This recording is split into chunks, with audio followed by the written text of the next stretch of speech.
Hello, and welcome to another video collaboration, this time with the excellent booktuber Jonathan Koan, who does a lot of wonderful reviews of science fiction and fantasy, and some really excellent interviews that you should check out with different authors like Kevin J. Anderson, and I think a couple others. Mhm. But, Jonathan, welcome to the channel. Thank you for doing this. Thank you so much for having me. I love talking about books. Yes, as we can see from your wonderful shelves behind you. Um, So I was when we were tossing ideas back and forth, I hit upon the idea of what books did you read early on that really shaped you as a reader and kind of put you on the path to being such a prolific reader and a prolific reader in these specific genres and themes and styles that you have done so many reviews on. Well, the thing that my mom loves telling people is that as a kid, I hated reading. Hated. It was like pulling teeth. I could do it. I was a great reader. I could read, fast and comprehend and all that stuff. I had the ability. I just would never do it because I didn't want to. Because I wanted to go play games or go play outside or go do other things. And so reading, the love of reading came very late. And there is actually a specific point in time that I can pinpoint that everything clicked and the reading began. It was a very specific point. But in order to get there, there were a few things that happened first. So I'll start off with my Star Wars journey and then talk about the other genres that I'm into, because it all started with Star Wars. So when I was a kid, I didn't want to read it all, but one thing I did love, like I loved watching the movies. I was a huge fan of the Clone Wars TV show. I was a huge fan of Rebels and stuff like that. And but I wasn't a reader. And then around the same time, I'm pretty sure that it was two books came around. One was Cloak of Deception. I was at the library with my mom and my brother, and they were looking at some other stuff.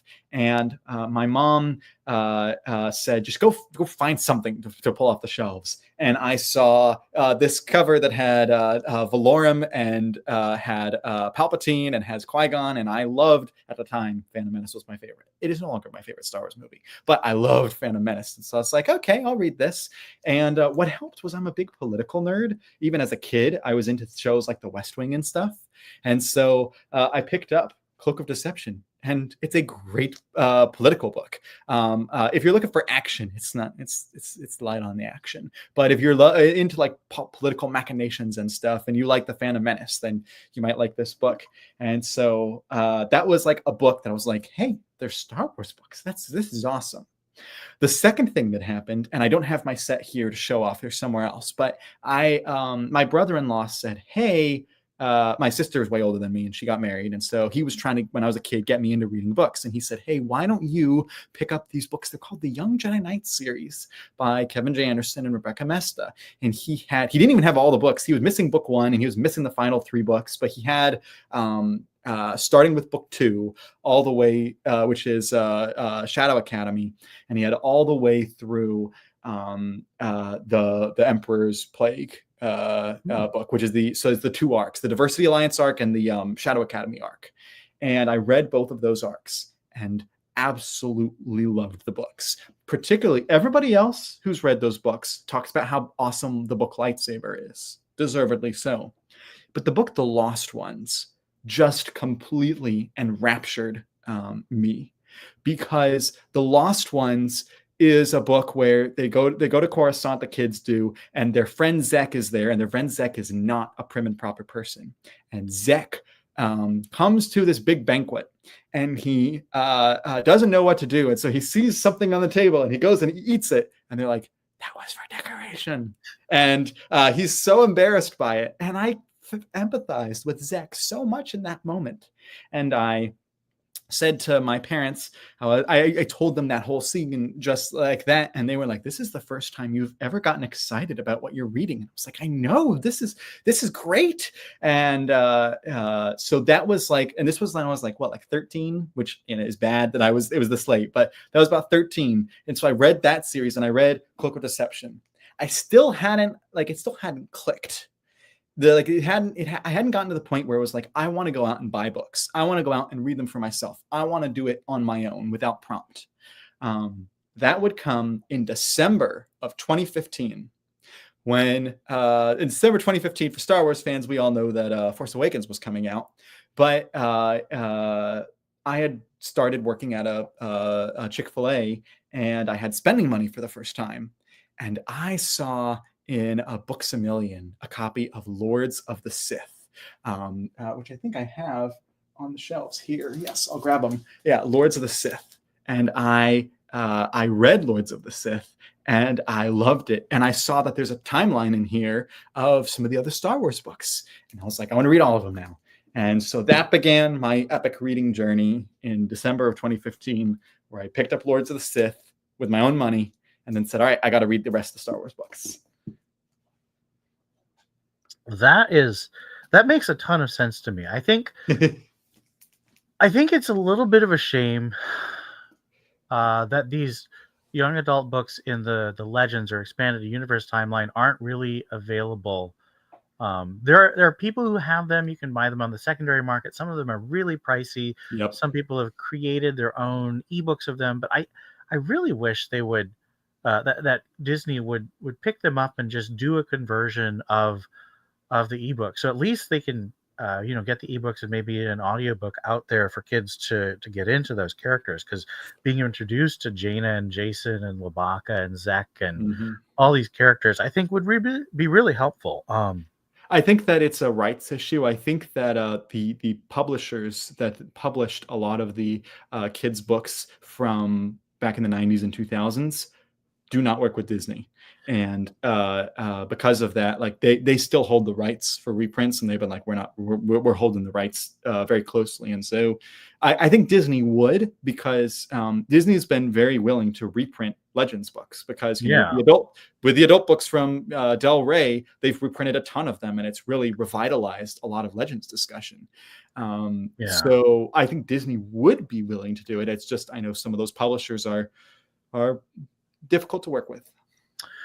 Yeah, I've tried to talk to Tom, the editor at Del Rey, who's in charge of Random House Worlds, and he said that it's complicated, and there's this collection, and what he's never commented specifically, but what he tends to say is that when people look at what it takes to bring something back, they have to be sure that there's going to be a return on the investment. And so I think dealing with those additional publishers, that adds a layer of expense and a layer of things. Plus, most of the Star Wars books actually were converted to ebooks, and so there were files available. Most of the kids' books were never actually available as ebooks from the original publishers, and they kind of went out of print after about, I want to say, 2005. Which is weird, because you'd think that kids' books are the kinds of things that you want to keep in print, because they're the way you get young readers. The other thing I think is kind of a shame is we don't really have that kind of short volume but long series to get kids hooked on reading in the Star Wars thing. You've got little bits. There's like 5 or 6 books in the High Republic, which I haven't read. I'm not deep enough into the High Republic to really want to read everything. I'm mostly just reading the adult books, and not even all of those. And the other problem is that they're not written as a continuous series. One book follows these characters, and the other book follows these characters. They don't have that. And that's one thing I've been, in my reviews and in my, discussions with people, I've been saying the next thing they need to do is they need to, if they do another major publishing initiative, the adult books need to be just the adult just the characters from the adult books. The middle grade stuff needs to be just the middle grade stuff, and the YA needs to be just YA. They don't need to you can intermix cameos and references, but the actual main characters and through line plots and stuff need to be separated, so that you could be like, okay, this is a 10-year-old, just read the 10-year-old books. Oh, you're a 15-year-old. And the comics too. I think that's the comics have been I would say the comics have generally actually been pretty separated. But they use the same characters, which they do some of the same characters, but the plot line is very The plot, but I feel like sometimes when I'm reading about, because I'm not reading the comics, so when I feel like I'm reading about that Avar. Jedi lady I like, Avar Chris, Avar, there's all this stuff she's done, and I'm like, wait, where did that happen? Oh, it's in the comics. And I'm just like, it's true. That is a problem. I applaud them for trying this, because this I was think it's very very unique. ambitious. It was I'm just very not sure I ambitious. would recommend they do it again. Yes, I totally agree. I totally agree. I do. Let's see. So I actually got started with the Carillion trilogy of books, and those Mhm. are technically adult books. And I was, let's see, this was 90. I was 9 and 10, so I was 95 and 96, and I read these books, and even though they're technically adult books, at least a third of those books are from the perspective of 10-year-old Jaina Jason and Mhm. 9-year-old Anakin, which I think makes a fantastic jumping on point. Even though it's nearly 20 years after the movies, Han and Leia and Luke all read like the characters from the movies. Plus, you have these kids having adventures. So, as a 9 and 10-year-old myself, fantastic way to get into the adult books. I still recommend those for kids because they are appropriate. There's nothing really super violent, and there's no inappropriate relationships that go on. Very appropriate for kids. Pretty much the entire Bantam era was very appropriate. When the adult books really started being too much for little kids was probably New Jedi Order. Well, I would say like Black Fleet Crisis, but that Yeah, was Black Fleet. Well, that was very violent. and there's other stuff going on that should not have been going Yes. on in that book. Yeah. Let's just say Akata is not a good role model for anybody. No. And so yeah, that's true. But generally, the Bantam era, and that's because I think that the editors and authors wisely realized if they write the adult books in such a way that appeal to adults, but also can be read by kids, they widen their potential I mean, they got me. Yeah, they got me too. I mean, I wasn't that young, but they got me. And I think that is one thing that I would be worried about with some of the canon books. Some of the canon books, the Thrawn trilogy, the new Thrawn trilogy, kids might be able to read it. Some of the other books, Master and Apprentice, probably. Well, there's something in Master and Apprentice, but still, generally, kids, I think, Living Force, I would say you could. Kids, yeah, but I think the majority of the canon I wouldn't recommend for kids because definitely the adult books, more late teen at least, exactly. For a lot of the books, and some of the books are getting, especially for my taste, a little too explicit in some stuff, which I just feel is out of place with Star Wars. I think it's fine to have a range. I just feel like I hate to bring up the thing that people say, but Star Wars, I think, are films that should appeal to children, and I think that the book should keep that in mind more. And that's not to say we can't have an Andor or we can't have, a Lost Stars, which aim for a slightly higher audience and deal with more mature themes and kind of push you to think more deeply about the complexity of the morality and the complexity of growing up and complexity of these emotions and these experiences that you go through. But I think that they should be kind of more unique, not kind of, they shouldn't set the tone for the whole line. Yeah, I'd agree. I could talk about the non-Star Wars stuff I've read, because it's not just Star Wars. But connecting with Star Wars, talking about science fiction. This is something that I've done a lot and I really like it, is I will branch out into new series because I'd read the Star Wars books by this author, and then I went and checked out their original fiction. I'd read the Star Wars books by John Jackson Miller, and I looked at his Star Trek stuff, and that's what got me into Star Trek. I read the Star Wars books by Delilah Dawson, and then I went and read her original YA and horror books, and that's how I got into some YA and horror stuff. And for Timothy Zahn, who was like the king of Star Wars books, at least in book sales, at least, his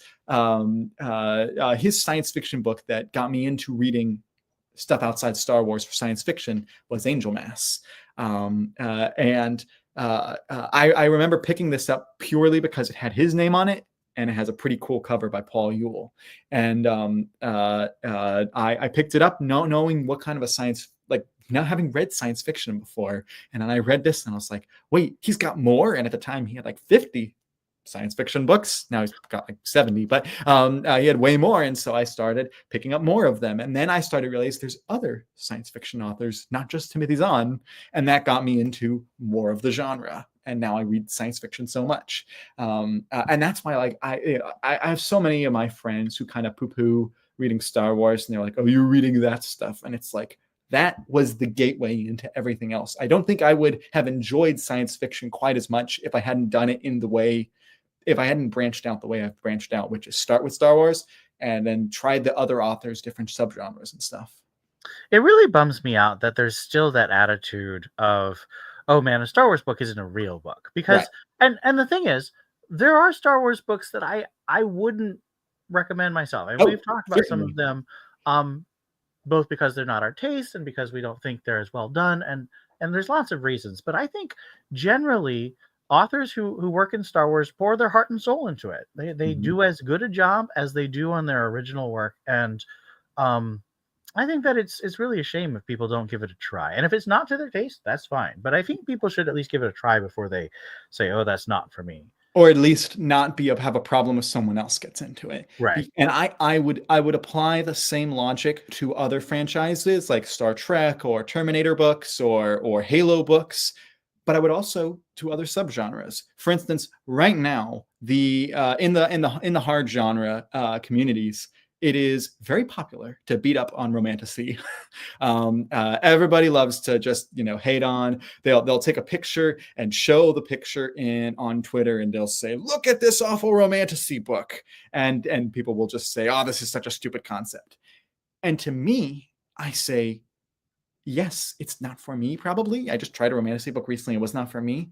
But there are people, particularly women, who read romantasy, and that's their gateway into epic fantasy. They Mhm. eventually read the epic fantasy stuff that I love because they started with romantasy. I mean, back in the day, there are people who became epic fantasy readers who read, the big fantasy stuff because they read Harry Potter and Percy Jackson. Those are And YA. Narnia and Narnia, yeah. all Those these aren't things. those aren't as adults, or those aren't as respectable by some in the community, but these other genres can be great gateway books. And that's why it's like, look, I don't care for romantasy so far, but I have no problem with someone else using that as their gateway and reading. And if that's the only thing they read, that's great because they're supporting reading. Now, an interesting thing that you mentioned, romantasy. One of the Star Wars authors that I have followed to other worlds that she's written is Claudia Gray. She's one of my Mm-hmm. favorite writers in the Disney Star Wars books, and she's written some very cool Superman prequel comics that I definitely recommend. I think they're called The House of L, Mm-hmm. and she's also written this great series of Jane Austen mysteries. So if Yeah, I you've have ever one of read, them. I haven't read them yet. highly recommend. So if you've ever read Pride and Prejudice and Emma and Sense and Sensibility, she takes this idea that they all happen in the same universe, and then after all the books are over, all the characters get together, and then they have a murder happen, and they have to solve the murder. It's this just great thing, and she kind of goes to the next generation of characters. So some of the characters are younger, some of them are older because she has them happen over a 20-year time span, and Mm-hmm. then so that gives her the chance to have her own romantic characters and her own relationships, and I just love them. I'm very picky when it comes to Jane Austen. She's one of my absolute favorite authors, and I've read a ton of both online and published fan fiction. And Claudia Gray gets the characters. She respects the era. She is not the kind of person who like writes these characters like this woman is a modern 20th century woman in 1800s gear. These are Regency era ladies and gentlemen, but she treats them with respect. She has so much respect for the people as people. She doesn't act like they're this weird alien race. And I love how much uh, she just put so much work and passion and love into these books. So if you like Jane Austen, you like a mystery, and you like her Star Wars books, I totally recommend the. I think they're called the Miss Tilney and Mr. Darcy mystery series. And the Yeah. first one is the murder of Mr. Wickham. Yes, I do have Murder Mr. Wickham on my shelves. I bought it right about when it came out, but just fell through the weeds. I have Well, I a lot definitely of would books. recommend reading the Jane Austen books first because Right. Yeah. Yeah. there's They'll make all the more sense. characters. Yeah. Yeah. I had read one of them a long time ago. So yeah, that's again, it's a gateway thing, and it might be Mhm. that that series. People read Jane Austen, and then they can read her stuff, and then And that'll then it they'll could try it could be Star a gateway to Wars. Star Wars, or vice versa. You could start with Star Wars and then read her mystery books and be like, hey, Mhm. these are interesting characters, and now you go and read the classics after that. Claudia Mhm. Gray's Star Wars eventually leads you to classic literature. It's So, fantastic. I love it. speaking of kind of, these aren't classics with a capital C, but I consider them classics. One of them is so I talked about what got me into science fiction. What got me into fantasy was The Sword of Shannara. Ah. So I had heard on a podcast a couple of things. One, that Terry Brooks wrote stylistically like George Lucas, which I don't know what that person was thinking, because I don't think he does. but I think but he was thinking of Alan Dean Foster, who went under the name of George Lucas No, for the no, no. first novelization. He was talking about Shannara. But No, for Lucas, in terms of trying to figure out what Lucas's style was. yeah, right. But I'm curious what he meant by that. But he recommended that, and then I heard that this is basically easier to read Lord of the Rings, and I had tried Lord of the Rings, and I got stuck on Tom Bombadil, as so many Oh people do no! get stuck on Tom Bombadil, and I just couldn't keep going. I was just like, I'm giving up. I have since read the Lord of the Rings and loved Oh, it. good. I was But about to ask. yes, of course, I've read it since. This was back when I was a teenager, and so I picked up Sword of Shannara, being like, this might be an easier like Tolkienian type story, and I read it and I loved it, and I get why other people don't like it. It's the punching bag of fantasy. Oh, it's just a copy of Tolkien. Yes, but it's a good copy. I like copies. That's why I like Force Awakens, because it's like I like it. I like a copy of A New Hope, copy from the best. But I loved reading Sword of Shannara, which I got my copy, which is this one, which is the newer cover, and they just released a new one. Darn it! But they also came in the original. I love that. Oh, I like that one. And this one, the artwork is done by the guys who made the Star Wars poster, the Oh, is that classic Star Drew Wars. Struzan? No. He did the posters for the later Star Wars, like original Oh, trilogy okay. stuff. This is let me get the names of the guys that did this. It is the brothers Hildebrandt, who did Oh, the yeah. original One classic. of those just died, though. Both, That's so well, yeah, both of sad. them. Yeah, the first one died a few years ago, and then the second one died just a few weeks This ago, I past think. year, right? Yeah. Yeah. But the Sword of Shannara is a great fantasy story. It's very much, if you're the one that was like, yeah, Tolkien's writing style is a little weird for me, give this a try. Very similar story, very different writing style, and I had a blast. And then I found out, wait, he's written like 30 books in this series. I got to read the others, which I have read all of the Shannara books. Oh, And then my. I was like, there's other fantasy stories as well. Had you read any of Shannara? I haven't. I actually watched the first season of the show, Oh, but I I'm never so read the book. sorry. I'm so sorry. I did stop. The first season is technically based off of the second book, Elfstones. Technically, it's Sort of. yeah. It is loosely based off of. It is Loosely. not. Yeah, that's how I would say, loosely based off of. You can see the plot points connected, but it is not. No. The best thing that came out of that was the lead actor Austin Butler, who we now have Yes. in Dune. Very good actor. Very good actor. I'm sorry that he had to be in Better that. than the part he got. Yes, better than the part he got. But the other fantasy series I got into was The Wheel of Time. And I got into this one, and this was like the when I was like, okay, I'm not just, because really it was just, I'm being honest, when I was a teenager, I was reading Star Wars or Shannara, and those were the only two things I read. Only two things. And then I started getting Timothy Zahn, but I was like, I need to read other fantasy stuff. And my cousin was reading Brandon Sanderson's Stormlight Archive, and he said, but I also love The Wheel of Time, and he recommended me start it. And so for my cousin, I picked it up. My cousin became a history teacher and actually taught at the same school that I am teaching at now, and it taught the same position I have now, just at a different time, which is kind of funny. But he was reading The Wheel of Time, and so he recommended I read it. So I picked up the first one, which is also very much Lord of the Rings like. It's very much a take on Tolkien. And then the second book goes in its own direction, and I loved this series. I get why some people feel like it's a slog in the middle, but since this was the only thing I was reading, I just loved these characters, and I just loved the story it was telling. And it was like, other than Star Wars, like the only fantasy I was reading. So I never felt a slog. I never felt like it slowed down for me, and I just loved The Wheel of Time so much.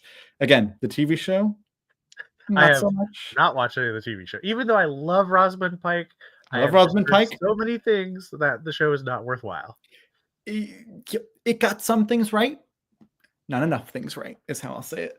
And I'm not opposed to adaptations. Like I think the Lord of the Rings adaptation is fantastic.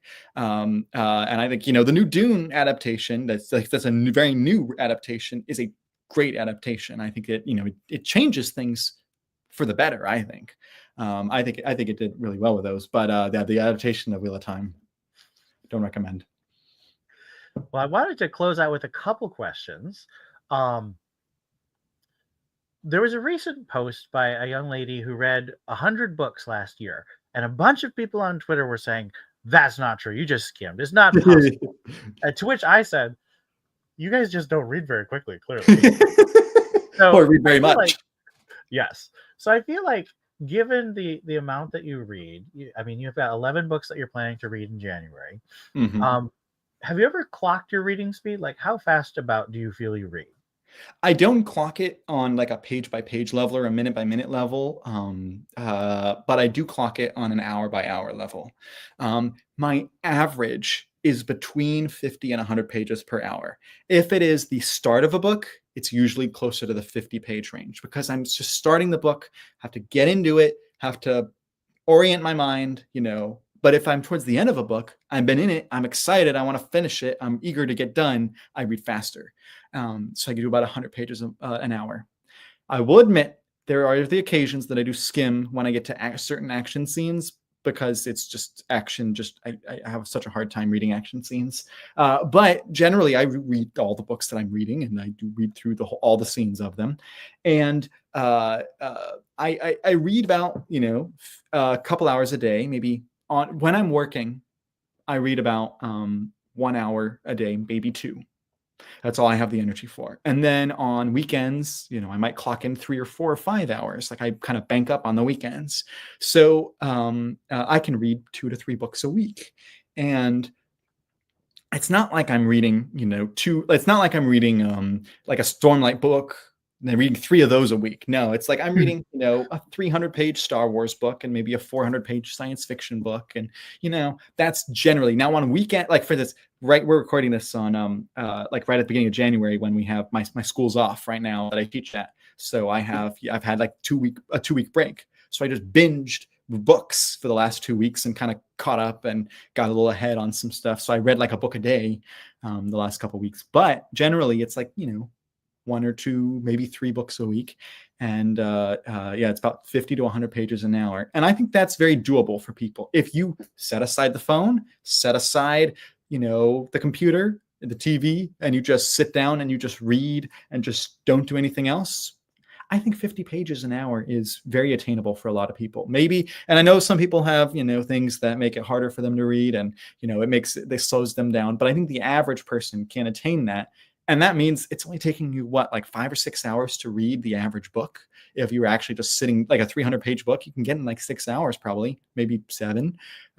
If you don't, set an hour a day, even on weekends, that's 6-7 hours a week. You can read a book a week. So I think it's very possible. For me, it's all about time management. That's why I was able to read 130 books last year. I said, I'm going to read this many hours a day, and I'm going to read this many books per month and this many per year. And I hit those goals. I'm going to beat my goal. I set it at 100. I'm going to do better than 100. Okay, it's 110. I'm going to do better than 110. I just do better and better and better. You set the goals. Now, I struggle with the phone. So what I do is like, I'll say, okay, I'm going to read 50 pages and then have 10 minutes on my phone, and then read 50 pages and then 10 minutes on my phone. And that's how I can stay addicted to my phone like I am, but also focus on my reading. Yeah, I think that's really a good strategy and good to know, especially for people who don't read as quickly. I read between 100 and 200 pages an hour. I think about 20 years ago, when we were about the same age, I was about 100 pages an hour. Then when I was in grad school, I made a very determined effort to get rid of some bad eye habits. So when you read, your eye will skip around a lot. So I practiced with my finger. to keep my eyes disciplined, and then I practiced with an invisible finger, and I was able to get myself up to 200 pages an hour. That's not normal. That's only when That I'm is reading not something. normal. That's only when I'm reading something that's pretty easy to read. So something like the Twilight series by Stephanie Meyer, Yeah. or Narnia, which is, there's a lot of great vocabulary, but it's got a really great flow. So I can read something like that. Something more like Tolkien, that's definitely going to slow me back down to about 100 pages an hour, but I can definitely do that pretty consistently.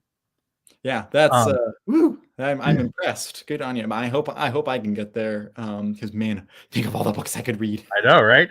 Now, even if you read slower, I know some people who read, 15 pages an hour.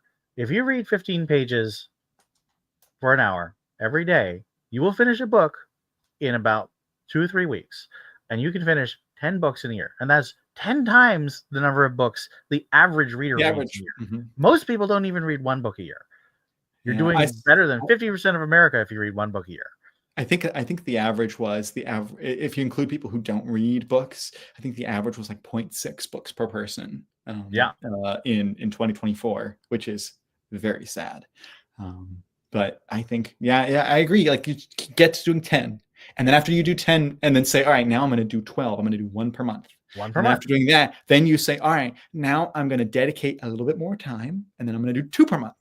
It's not, it's still not crazy, but you find yourself when you get, it's like it's a habit thing. When you find yourself sitting down regularly, you have the time for it. When you find yourself dedicating time to read, or dedicating time to write your review or something, or make your comments about how much time you read or something, you find that it becomes habitual, and you don't have to force yourself anymore. You will just naturally, when you sit down in your chair, oh, I'm going to read right now. I have a chair that I specifically bought. It was an expensive chair, but I bought it so that I could focus on my reading, and it's helped me a lot. But I also have to say, I can't spend too long doing anything else in that chair, because it's my reading chair. It's dedicated for that. Yeah. So I think that's a great place to end our conversation. We've talked about how we got into reading these different genres. Talk about some of, I think you can glean kind of how we pick the things we read from that, so you can figure our own passionate way to get into reading.